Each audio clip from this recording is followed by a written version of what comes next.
নিয়ে এসো। কেমন আছেন বলুন সবাই? বিজনেস প্ল্যান কেমন লেগেছে? ভালো। এরকম জোশ থাকলে হবে বলুন? ভিতর থেকে শুনছিলাম রিদ্ধি স্যার প্রোগ্রাম করাচ্ছে, তো প্রথম থেকে লাস্ট পর্যন্ত যেটা বললো ফিডব্যাক দিতে, সেই ফিডব্যাকটাই পাচ্ছিলাম না। ফিডব্যাক যদি না পাই প্রোগ্রাম করাতে ভালো লাগবে কারণ বলুন? বিষয়টা এরকম হয়ে যাচ্ছে না একতরফা, মানে এখানে এসে কেউ বলেই যাচ্ছে, ওদিক থেকে কোনো রকম কোনো রেসপন্স আসছে না। রেসপন্স করতে হবে। দেখুন, মেন সিস্টেম তো আপনারা সবাই শুনেছেন। এখানে সিস্টেমে আপনাদের কোথাও কোনো অসুবিধা নেই তো, কিংবা কোথাও কিছু জানার নেই তো? তো আজকের ট্রেনিং আরো অনেক আছে, স্যারা করাবেন। তো মেন যে বিষয়বস্তুগুলো, দেখুন বিজনেস কিন্তু আমরা সবাই দেখছি, কনসেপ্ট প্রপার আমরা ভালোভাবে জানছি, কিন্তু অ্যাপ্লাইটা আমরা করছি না। মানে সবকিছু শুনছি জানছি, কিন্তু যেটা অ্যাপ্লাই করার দরকার আমরা অ্যাপ্লাই করছি না। বিষয়টা এরকম হচ্ছে, এখানে আমরা সবাই চা খাই তো? প্রত্যেকে চা খাই। চা কিভাবে বানাতে হয় প্রসেস কয়জন জানে? কিভাবে বানাতে হয় প্রসেস কয়জন জানে?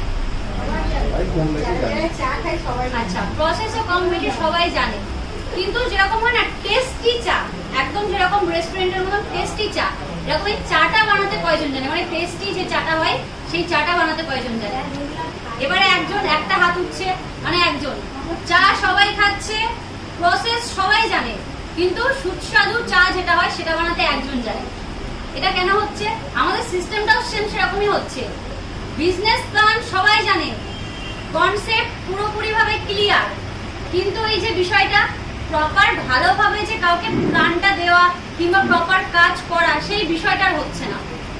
তার জন্যই আমাদের কাজ কিন্তু একদম কমে যাচ্ছে। তো ওটা করলে হবে না। আপনি যেটা শিখছেন এখান থেকে, আপনি যেটা জানছেন, আপনার ডাউন লাইনকে প্রপার সেই বিষয়গুলো জানাতে হবে। তো জানাবেন তো? নিজের সঙ্গে সঙ্গে দেখুন, আমাদের এই যে বিজনেসটা আছে টোটালি কি কপি পেস্ট বিজনেস। মানে আপনি নিজে যেটা শিখছেন আপনার ডাউন লাইনকেও সেম একই শেখাতে হবে। আমরা কি সেটা শেখাচ্ছি? শুধুমাত্র কি করছি, বিজনেস প্ল্যান দিচ্ছি, সে আমার সঙ্গে আসছে সেই পর্যন্ত, তারপর আমরা তাকে ছেড়ে দিচ্ছি। দিলে কি কাজ হবে? আমরা যেটা জানি, যেটা শিখেছি, প্রপার আমার ডাউন লাইনকেও কিন্তু সেগুলো শেখাতে হবে, তারপর কিন্তু আমার কাজটা হবে, আগাবে। এখানে আমরা যারা উপস্থিত আছি, কয়জন এখানে এমন আছে যে আমরা ইএলএসটাকে ভালোবেসে কাজ করি? দেখুন, সবাই কাজটা যদি ভালোবেসে করে তাহলে কিন্তু সাকসেসফুল হবে। কারণ অনেকের ধরুন এরকম আছে যে না, আমার কাজটা করতে হয় তাই আমি করছি, ওরকম ভাবে যদি আমি কাজ করি সেখানে কিন্তু সাকসেসফুল হবে না।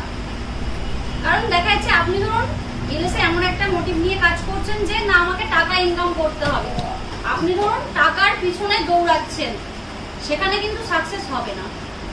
আপনি কাজটা ভালোবেসে করবেন, টাকা আপনার পিছনে দৌড়াবে।